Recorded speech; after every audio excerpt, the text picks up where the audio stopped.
Welcome to the Job Shop Show, where we talk with the owners, suppliers, partners, and customers of custom manufacturers. Listen and learn the secrets of top-performing job shops, the tools, techniques, and backgrounds that have made them successful, all in the quest of raising the bar for custom manufacturing. I'm your host, Jay Jacobs. This episode is sponsored by Paperless Parts, connecting buyers and suppliers of custom manufactured parts. The Paperless Platform is a secure, ITAR-compliant, cloud-based manufacturing system for suppliers that reduces the amount of time spent on sales, estimating, quoting, administration, and order processing.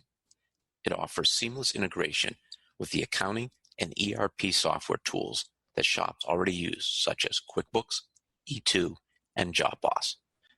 Paperless Parts was founded with a mission to make manufacturing more accessible by streamlining the quote-to-cash process. Spend less time quoting and more time selling. This episode is sponsored by our friends at the NTMA, the National Tooling and Machining Association. The NTMA is an association of privately held, entrepreneurial-based, and family-owned businesses, representing nearly 1,200 small to mid-sized machine shops and tool and die shops across the country. They have approximately 30 very active regional chapters that host local events, run apprenticeship programs, and provide other services to their regional members. As an association of peers, the goal of the NTMA is to help members of the U.S. precision custom manufacturing industry achieve profitable growth and business success in a global economy through networking, workforce development and training, technology, best practices education, advocacy, programs, and services with industry partners. To learn how your company can get involved with the NTMA, including how to join, visit ntma.org. Shazam! This is Jay Jacobs. Welcome to the Job Shop Show. We are still in the midst of uncertain economic times, and COVID is still raging. Depending upon the industry or industries you primarily serve, your cash flow may be less steady today. So when I heard about the TAAF program, which stands for Trade Adjustment Assistance for Firms, I thought it's something that might be helpful to shops. And I wanted to bring it to your attention, as well as maybe some other federal programs or even state that you may not be aware of. TAAF in particular provides up to $75,000 in matching funds to companies who've been hurt by import competition. Scott Jacobs of Great Lakes Trade Adjustment Assistance Center, which helps companies in Ohio, Michigan, and Indiana, is joining us to explain the program in more detail. Scott has been helping companies tap into government programs like TAAF for years, and he has a huge passion for manufacturing.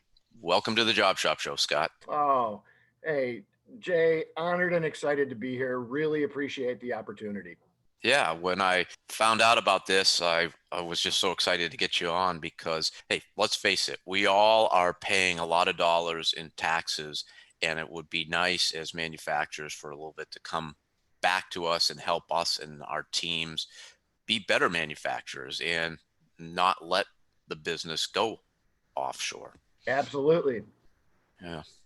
So first of all, I want to be clear to the audience that we are not related and that this is not a plug for a family member. So true. Yeah. You are located in Michigan. Yep, that's correct. You stumbled upon Great Lakes when you went to grad school. Yep. And before we specifically get into Great Lakes and what TAAF is, what were you studying in grad school and what compelled you to join Great Lakes? Because that probably is not what exactly you were studying. Yeah, well, so my background is, and my training is in applied economics, which is very atypical for folks that are affiliated with this program. Isn't that an oxymoron, applied economics? Yes, indeed it is. That's right. You've got it. I cannot dispute that. But I was doing that, and I went back to grad school in my 30s. And when I did, I'd actually done some market and industry research before.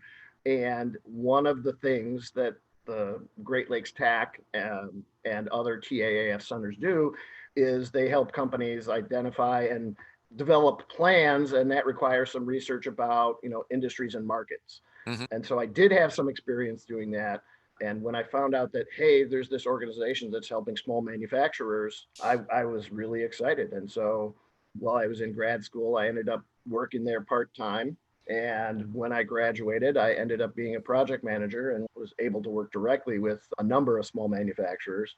Hmm. And then when the director left, I was the most expendable project manager. And so I ended up actually becoming the director. And most of my job is staying out of the way of the people who do the real work. Let's find out a little more about Great Lakes TAC. Tell Okay. us what you do and anything else that you want to share. Okay. Well, the Great Lakes TAC is one of 11 centers across the US that runs something called the Trade Adjustment Assistance for Firms program, which is the only federal program that's specifically designed to help small manufacturers who've been directly hurt by imports. Mm-hmm. And the way the program works is really help companies identify, prioritize, and then implement business improvement projects, and then pays for half the cost of those through this federal program, with the whole idea of helping companies improve their competitiveness, remain employers, become more viable, and support small manufacturing in the US. How does the process work? So you're primarily focused on TAAF. Where do you start with TAAF? So basically, the program is a 3-stage program. And the first one is qualifying as, hey, you can use this program. And what that involves is we connect with small companies and help them figure out, hey, are you likely to be eligible for this program? And to do that, I'll go into that later. But the idea is, one, we help a company qualify. Two, we help them then figure out what is the best way to use the co-funding that's available to them. And that's a basic planning process. We bring some value there with the idea of, we are never going to know your business as well as you know your business. But we've dealt with hundreds of small companies in pretty much every industry, that have been hurt by foreign competition. So we've seen a lot of problems.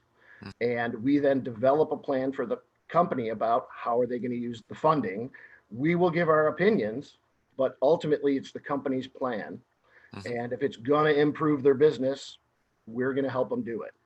So then there's this planning process that has to be approved by the federal agency that oversees this, which is called the Economic Development Administration. And then after that's approved, we go through and help the company identify potential providers for the projects that they want to do.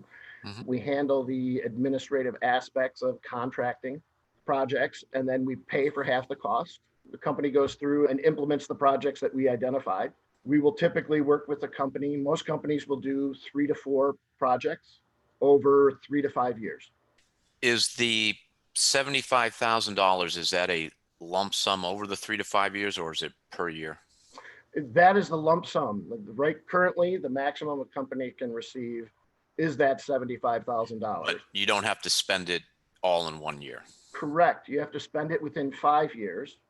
And one of the real benefits of the program is it's flexible enough to really address whatever specific needs a company has. I like a couple things. One is that with the extended time frame, you could put in, say, a training program, and it's something that could be ongoing. You don't have to do it for a year, then you don't have funds and you have to stop. You could make a 3, 4, 5-year commitment for specific training, say for the shop floor managers, and that continues to have the impact, because I know the stop and go just is frustrating. The other thing that I like is I think about a lot of small shops, and they don't have, I'll call it, a bureaucrat working within the shop.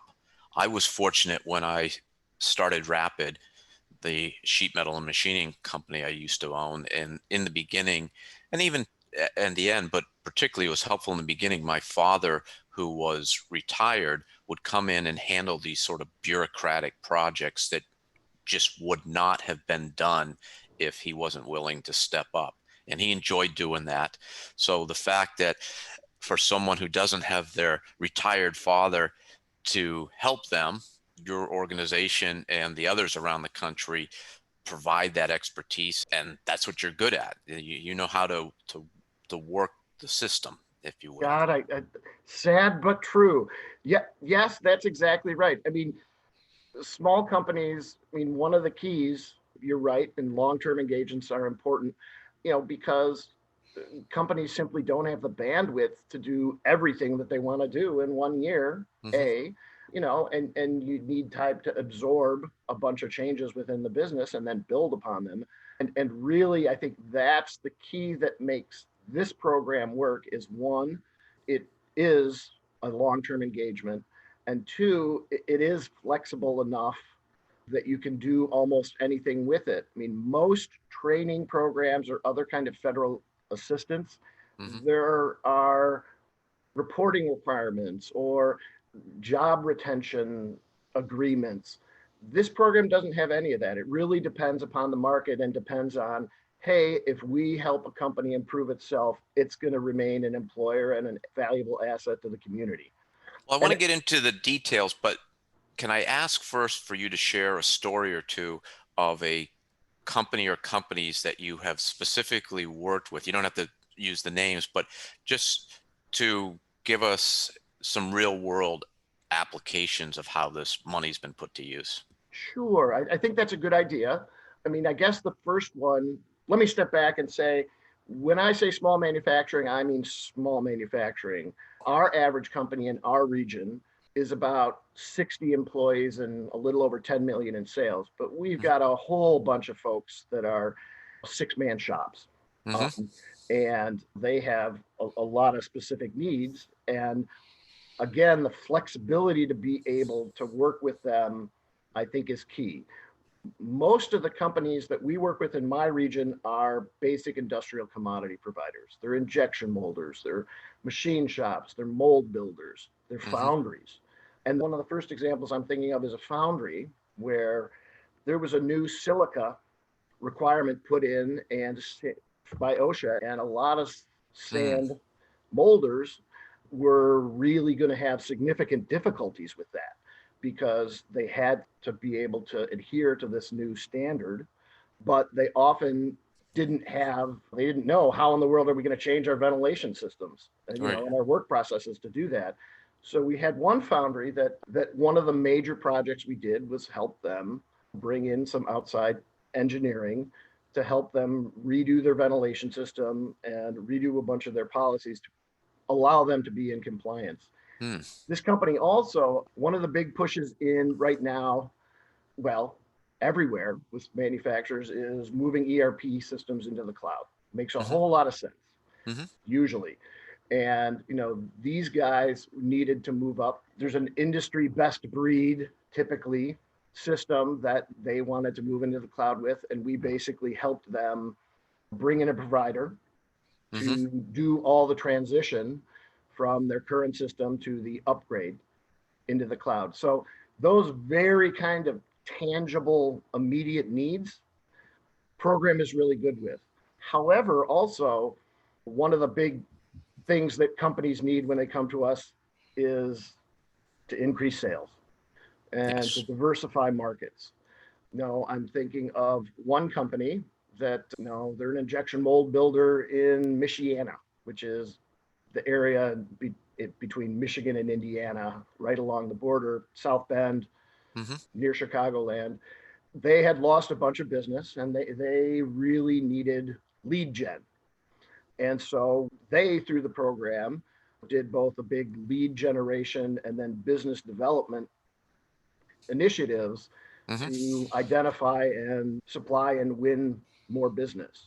And that's another sort of iterative thing, but we also have big sort of market diversification pieces. Mm. Traditionally, it's automotive supplier, where 90%, their sales are into automotive. Mm-hmm. And that's a very dangerous market forever, and it's going to be more dangerous moving forward. And so a big push oftentimes is to try to diversify. And we had one company where they were about 80% automotive. There's Stamper, and they knew that they needed to diversify. And so they used the program primarily to do that, which involved, first of all, doing some market research to figure out where can you sell your capabilities. And then there's some promotional materials, particularly website And then I think there was also a reevaluation of their sales organization, because selling into automotive is completely different than Yes. selling to aerospace or selling to appliance. Hmm. Now, and then I remember there was some sales training. So that was a much more comprehensive, big picture, transformational kind of engagement. Hmm. So the program can really do these small iterative improvements, like those first two examples I gave, or they can really help a company step back and change the strategic focus and direction of the company. So those are a couple examples. And these sound like things that you're probably going to do anyways, or might, in the case when there's government regulations, have to do. So you get it, I think, a double bang for your dollar in the sense that you get some funds to help you accomplish it, but you also get the expertise of an organization like yourself who probably know some of the consultants who would be able to help you so you don't have to do that research on your own, or maybe bring someone on board who isn't a best fit. So I love the way that you can contribute in many aspects to these programs. Absolutely. Now, I actually have now been part of the Great Lakes TAC and affiliated with this program for 20 years, which is incredibly hard for me to believe. So I have some history. But before the Great Recession, the majority of companies that we worked with, it was really the phone stopped ringing. Hmm. And they really did not have a good sense of their market and why their customers bought from them. I mean, what was their value proposition? And they Hmm. also seldom had worked with consultants. So in the old folky days, a huge value that we brought was to really have a large number of consultants that we've worked with over the years that we can help a company choose among. Hmm. Nowadays, I think more than half of the companies that are coming to us have a very good idea of what they want to do and what they need to do. In business school talk, which we usually don't use, I mean, they knew that their business model was viable. Yeah, we try to avoid that, but that is important. I mean, Yeah. companies that are around today have lived through the Great Recession, have lived through, 2012 and are living through this.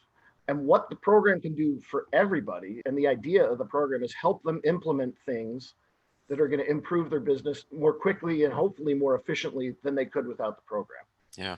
I like the saying, what got you here isn't necessarily what's going to get you there. So a shop who has a growth mindset constantly needs to adapt, and will be implementing programs where perhaps you can help them. So how do you qualify for TAAF funding? Okay. So I have good news and bad news there. And Hmm. that good news and bad news is around that this is a federal program. Hmm. And our goal as a center, so we ultimately are federal contractors.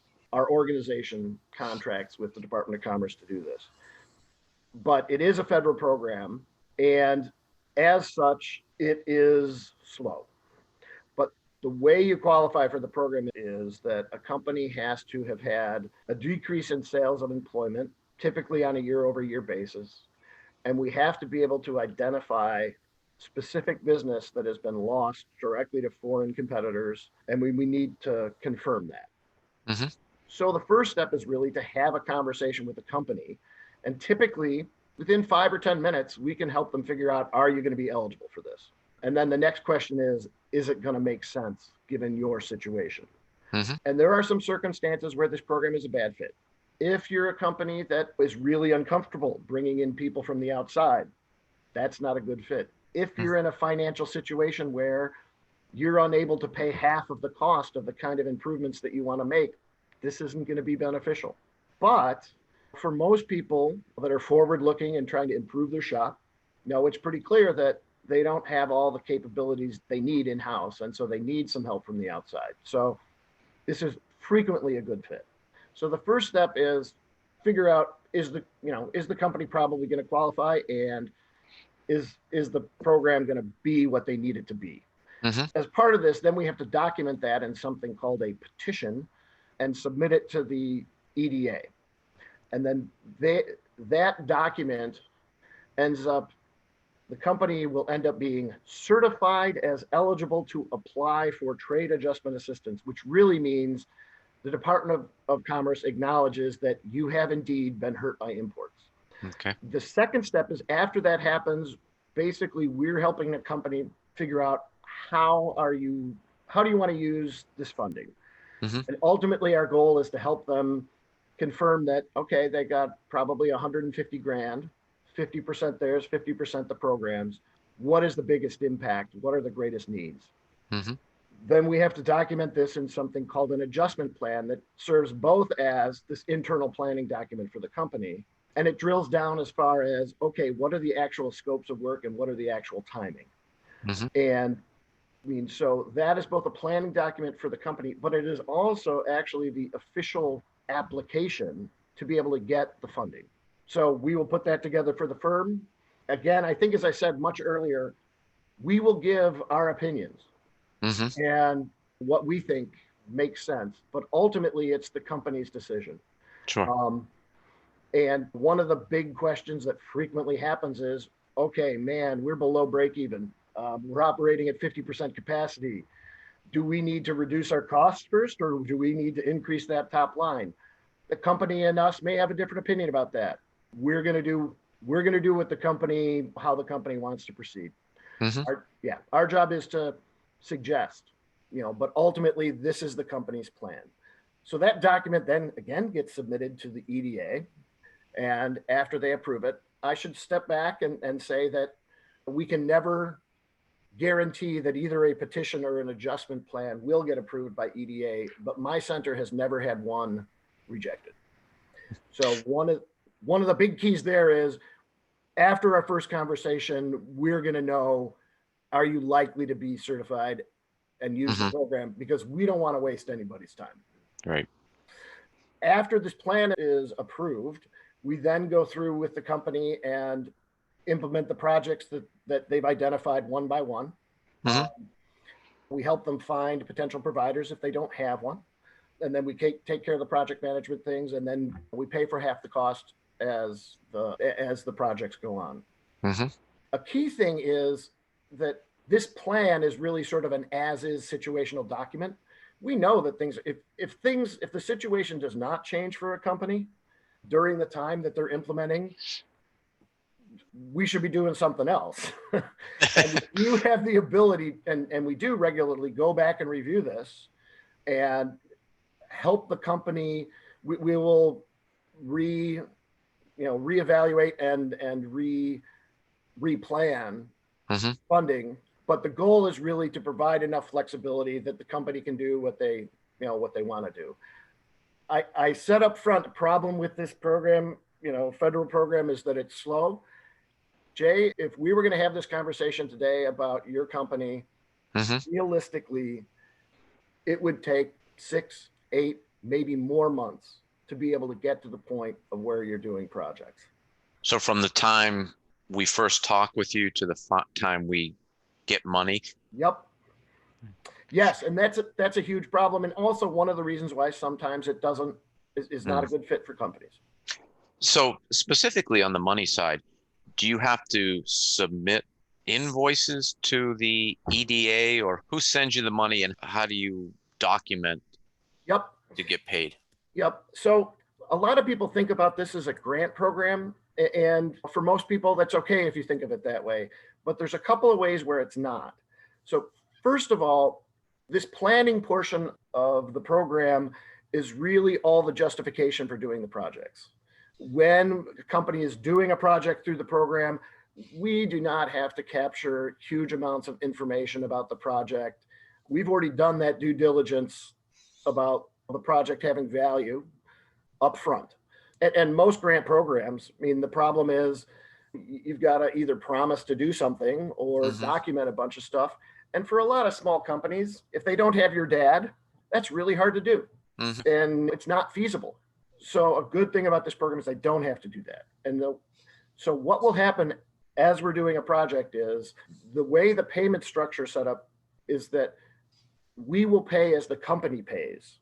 So that cuts companies' cash flow requirements in half. Yeah. So say a company's doing a lean project, that's not a good example. Say they're doing an CRM implementation. That will generally go on for several months, and the consultant will want to have progress payments. That's fine. The consultant will invoice both the company and us at the same time, and then we will both pay, and then we'll move forward. From a consultant's perspective, this can be really valuable because we will never we very seldom, our program, we currently have in my region a 98% 5-year survival rate, which means of all the companies we've worked with over the past 5 years, 98% are still in business. Very seldom, do companies go out of business. But from a provider's perspective, there is that positive of knowing if this company does fail, they're going to get at least half of their money. What I heard is that as a owner, I don't have to pay money out and then wait for the government to reimburse me. So my cash flow is not impacted. Correct. The other part about this is, not important. Yes, that is the key. The key piece is cash flow is reduced by half, and there's no significant paperwork. Sure. You have seen a lot of shops. You've talked about some of the shops. What are the common traits of successful shops that you put your eyes on? And this gets away from the program, but just you see so many shops. What I'm trying to do is give the owners a outsider's lens on custom manufacturing shop characteristics. If you're doing these things, good. If you're doing these things, bad. So let's start with successful shops. What are common traits or characteristics? Well, of course, I have to give the proviso, and it is true that all companies have individual circumstances. Oh yeah. And and the keys to success vary all over. However, really, from our perspective, the biggest indicator of success is how strong the management team is, how cohesive the management team is. It comes down to people. And typically that involves both the skills and the mix. And for a small shop, you may have 3 managers. Another key is having outside perspective as regularly part of your business. So do you have an advisory board? Do you participate in industry organizations? Has anybody worked outside the shop? I mean, one of the things that I am always impressed with is, the top shops that everybody knows that you hear about that have gone down from generation to generation, that are tightly held and tightly managed. Frequently, those shops don't have folks from the outside as part of the management team. That is exceptional. And the only way that works is if you've got really strong family members and a really strong business, because those guys are the exception. Okay. If you are insular, if you don't have outside opinions and input, it's really hard to be successful in a changing world. So that would be thing number 1 for me. Thing number 2 is customer relations. So one of the things I think I mentioned that we need to do is we actually have to contact customers and confirm that, hey, part of the decrease in sales that have happened to our client are a result of switching sourcing. And some people are quite nervous about that. And we respect that. We never contact anyone that we haven't already prepped and got approval from the client. But most purchasers really want to help their vendors and their suppliers. Right. And they think it's great that, hey, we want to help them access this resource. And so they're usually very helpful. One of the things that we'll find is there are some companies that still don't know why they lost business. If you don't have a relationship with your customers, if you're not going back and reviewing why you lost bids, that is a real indication of, usually, there could be some serious issues in a company. That's a great point. Yeah. And that's different, guys. I mean, 20 years ago, we made stuff. You make stuff, and that's why you're in a small shop, is because you want to do that. And nowadays that doesn't work anymore. And any other common traits of shops that are struggling? Yes. When you have a generational change in ownership, it's either really, really good or really, really bad. And that provides a lot of opportunity. If you're the son working for your dad for 20 years, and all of a sudden you are the man, that is great. That is exciting. But you can either make important changes that you haven't had the opportunity before, or you can keep doing what you were doing. In some cases that will work, but a lot of times where you see problems is in succession. And so really, I mean, one of the biggest suggestions I would give is start thinking about succession early. If you want to get out in 5 years, it's time to think about who is going to take over and do. You don't think about it 6 months before. Yeah. I mean, and a succession plan is not about a legal document. Sure, it is a legal document, but that's not the important thing. I'll also put out there, Scott, is it may sound like, okay, that's something I'll think about, but particularly with older shop owners, a health issue can just happen. And if you are in your 50s, definitely 60s, surely 70s as a shop owner, if you don't have a succession plan or an exit strategy, you're just waiting for that landmine to go off. That's exactly right. And it's really quite surprising that those problems don't happen more often. And I think a lot of people haven't thought about it, haven't documented it, and then they're thrown into the fray if it happens. But lots of those folks succeed, but don't do that to your middle managers or the next person who's going to own the company. Right. Right. So let's say we're a shop owner listening and we are not in the Ohio, Indiana, Michigan area. How do I find somebody who can help me? Our region is great. I highly suggest moving here. So there you go. Yeah. No. So this is a federal program, and it is basically run the same way across the country. And you can identify what organization is running this. The easiest way to do that is there's a national website, which is TAACenters.org, TAACENTERS.org. And I would go there. Folks should also feel free to, contact me. I can steer you in the right direction. But that TAACenters.org website will identify where the center is in your part of the country. About half of them are located at universities, and the other half are sort of self-standing private nonprofits. Great. We all do the same thing. The program is the same.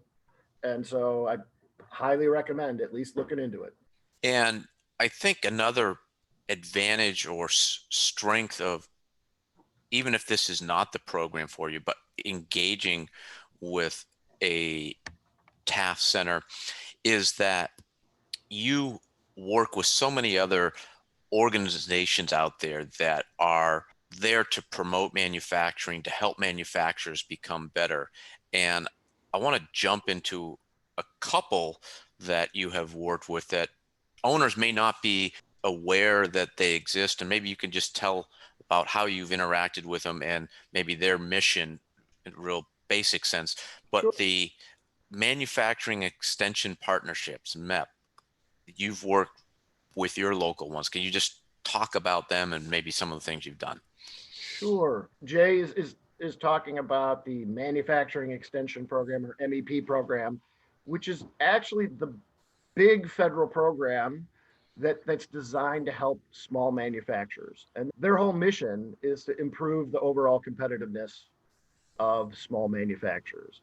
And the way they do it, so these are located in all 50 states, and they're focused on providing a portfolio of services, which include both classes and consulting to small companies. And you're right, we work with those MEPs in our 3 states, and frequently we will use them for projects for clients. And they're a provider that I would always recommend people investigate. And they're more different than the TAAFs are. They have differing formats and structures, but really what they're there is to help companies make improvements. They're very good in operational things and quality certifications, but they do things beyond that. And so that is the big federal program. And you do not have to be distressed.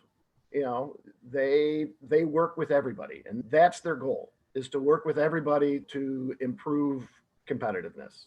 Mm-hmm. And that's how they're different from the TAA program. We can only work with companies that the program deems distressed.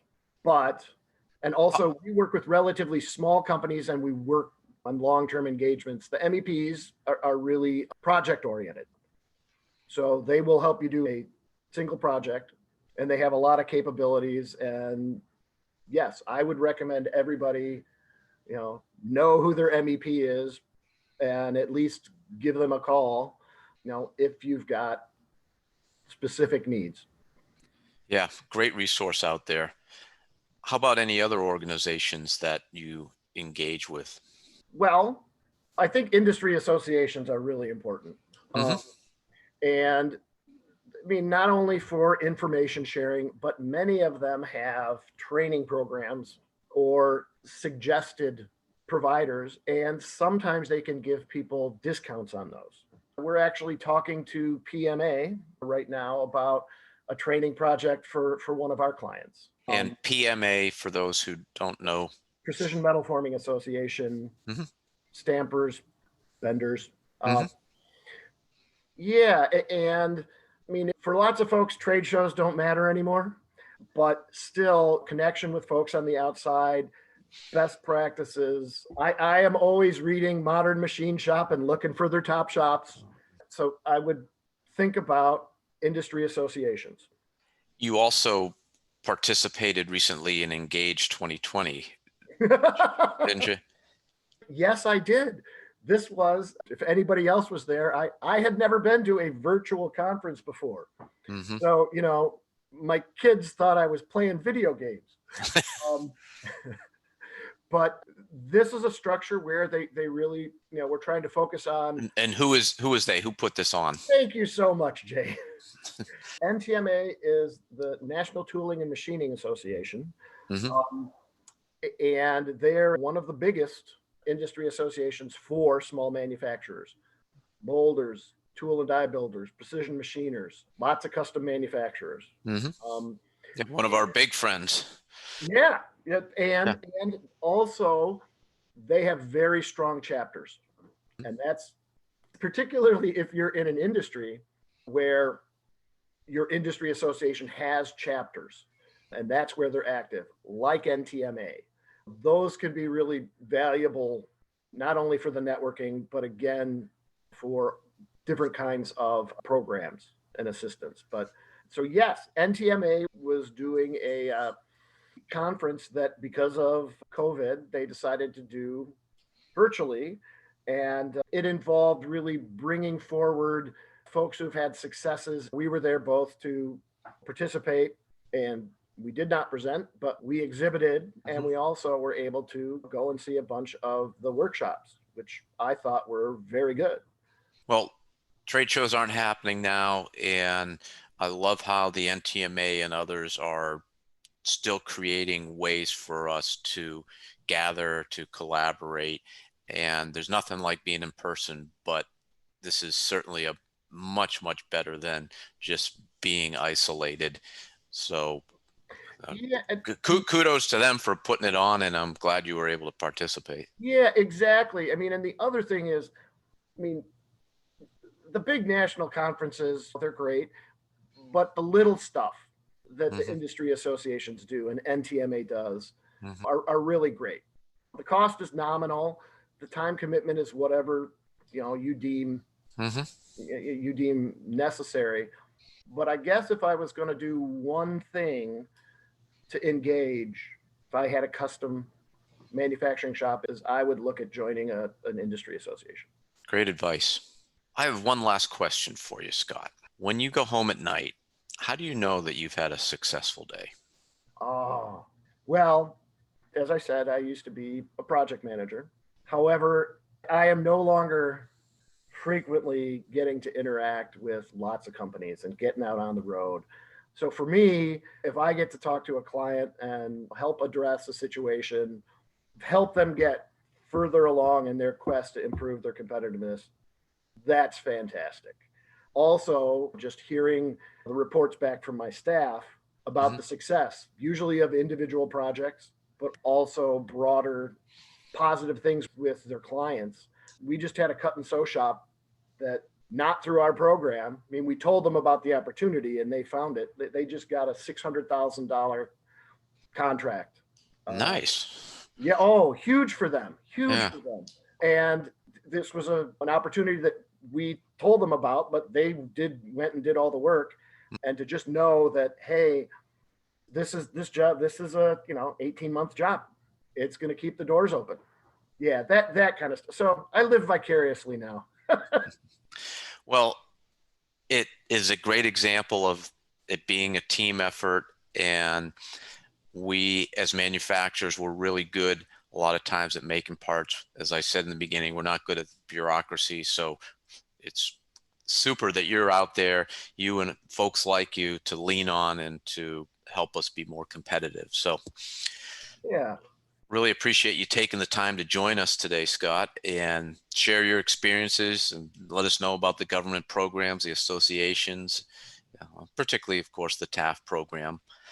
Any last words for our audience? Keep our chins up. Keep our, this too shall end. Yes. One of the things I was amazed at over the past year is we haven't lost one of our clients. Fantastic. That is fantastic. And that's not because of us. Right. That's because people are out there working hard, figuring out a way to keep the doors open, figuring out a way to rustle up enough business. I am really impressed by that. And I feel really honored and lucky to be able to work with folks like are listening to your podcast, because manufacturing is fun and it's also hard work. Yeah. So for those folks who are listening and want to reach you, how can they do so? Well, probably the easiest way in this day and age is email. And my email is sdjacobs@umich.edu. I would also suggest simply going to our website so you don't have to remember that. Sure. Our website is gltaac.org.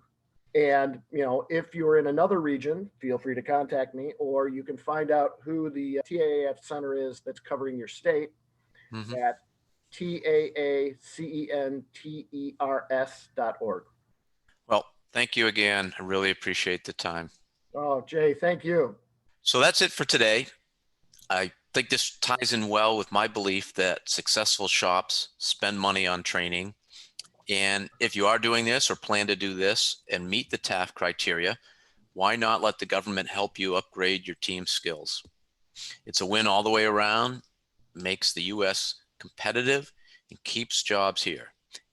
These are the types of activities, small, continuous activities, that make a difference as they add up. Until next time, keep those spindles turning, those lasers cutting, and those dollars coming in the door. Have a super day.